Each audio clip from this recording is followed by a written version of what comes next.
ya untuk ceramah, memberikan tugas-tugas saja. Ketika dalam berjalan salah interaksi dengan peserta didik dan otomatis pula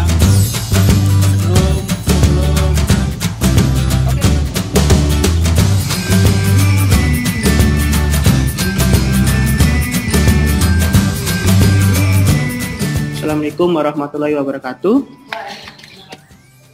Waalaikumsalam warahmatullahi wabarakatuh. Betul, yaitu mengenai penggunaan media virtual ranking 1 secara daring untuk meningkatkan keaktifan peserta didik dalam pembelajaran sejarah di SMA 10 Malang.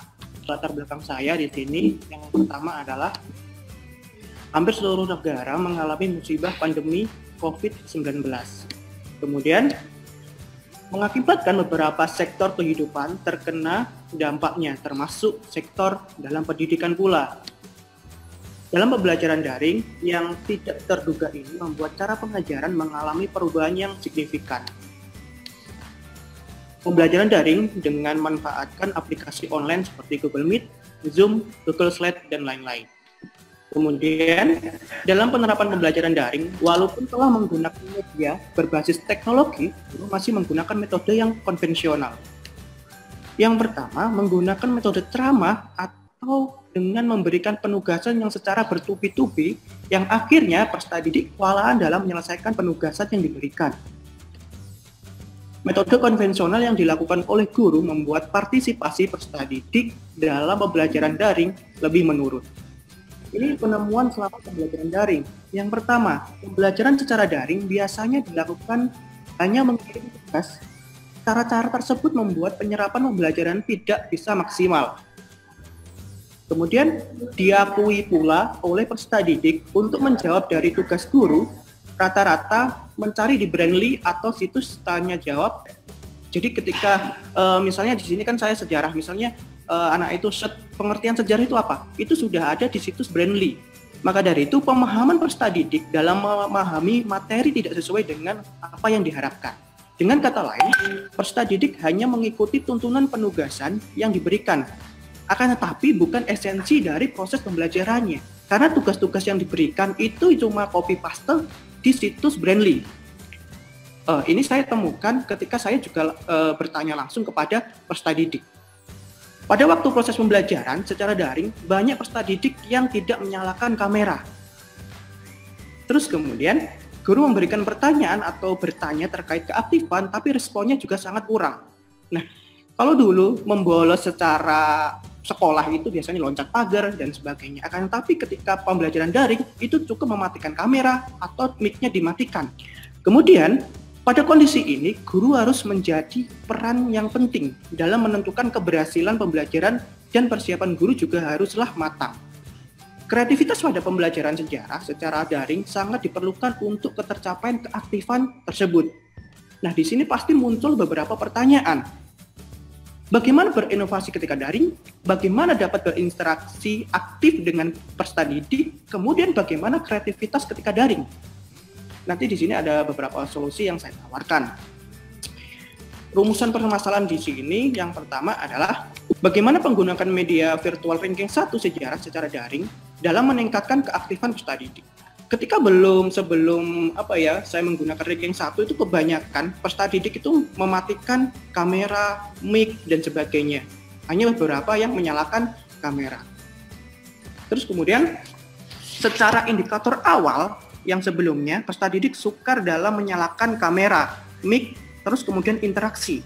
Pada media virtual ranking 1 ini, secara otomatis peserta didik dengan sendirinya menyalakan kamera, mic, dan lain-lainnya. Karena dalam penerapannya mengharuskan untuk itu. Lantas di sini pun, indikator keaktifan atau proses pembelajaran itu sudah terlihat sebenarnya. Ini secara simpel saja. Selanjutnya, media ranking 1, dalam pembelajaran daring itu pasti menggunakan Google Meet kebanyakan menggunakan Google Meet, Zoom dan lainnya. Terus kemudian jika ini digunakan hanya untuk memberikan informasi atau memberikan tugas-tugas saja, ini pasti peserta didik akan bosan. Di sini logikanya saya itu atau bayangan saya, pembelajaran daring itu meskipun kita menggunakan sebuah media itu tetap konvensional. Jadi logika saya di sini adalah media di dalam media. ketika ini Google Meet, Zoom dan lainnya itu digunakan hanya untuk ceramah, memberikan tugas-tugas saja, nah itu sama saja ketika di kelas itu juga apa istilahnya ya, pembelajaran yang konvensional, pasti peserta didik akan bosan. Nah, senada dengan menurut Sanjaya, dengan menggunakan media bukan saja dapat mempermudah mengefektifkan proses pembelajaran, akan tetapi juga bisa membuat proses pembelajaran lebih menarik. Di sini sintak pembelajaran menggunakan media ranking 1.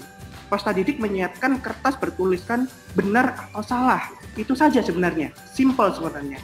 Terus kemudian guru menyiapkan beberapa pertanyaan atau pernyataan. Kemudian peserta didik mengangkat kertas, kemudian ditunjukkan dalam kamera. Jadi kayak ini benar atau salah.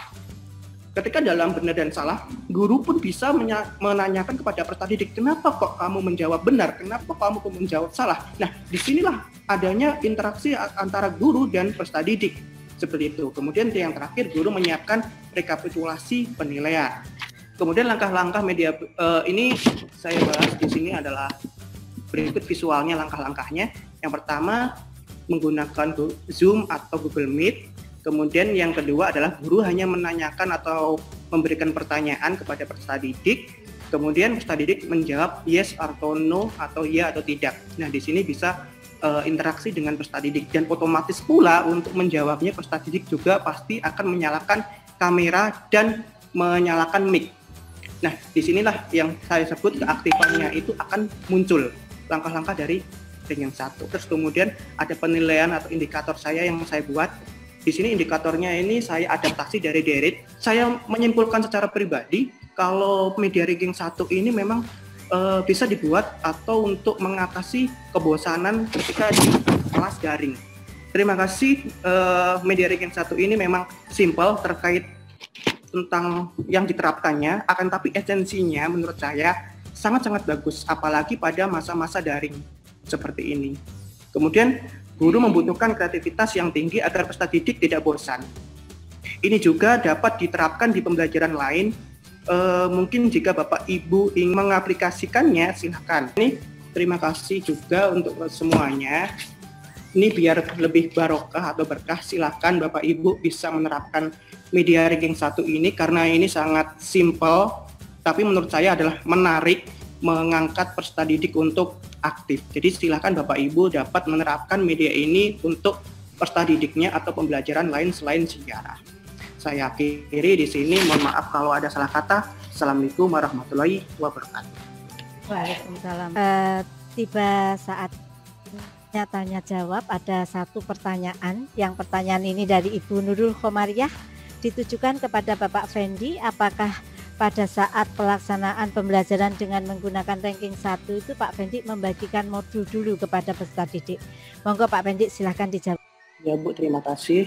Sebenarnya untuk di media ranking 1 ini itu bebas untuk kreasi guru saja. Tidak ada step khusus untuk dibagikan modulnya atau apa ya, misalnya materinya dulu dan sebagainya. Nah, intinya di media ranking 1 ini sebenarnya untuk apa ya? Untuk variasi pembelajaran agar lebih menarik. Untuk variasinya, penerapannya atau modelnya itu tergantung Bapak Ibu atau misalnya sebelum pembelajaran diterapkan ranking 1 juga boleh. Terus kemudian ketika setelah pembelajaran diterapkan ranking 1 untuk penilaian, kan itu ada misalnya kalau di sini saya itu ada beberapa step. Jadi kan ranking 1 itu bagaimana mencari anak yang benar semuanya seperti itu. Jadi itu sebenarnya tergantung variasi Bapak Ibu saja. Boleh diterapkan secara modul dulu silakan untuk materinya atau di share PPT-nya dulu juga silakan. Sebenarnya intinya di sini karena menurut saya ini adalah inovatif dalam atau kreasi dalam pembelajaran daring saja dengan menggunakan satu kertas saja bertulisan ya atau tidak itu sudah menarik atau membuat anak-anak untuk menyalakan kamera. Itu sebenarnya tujuan saya untuk biar ada interaksi ketika pembelajaran daring seperti itu, Bu. Ibu.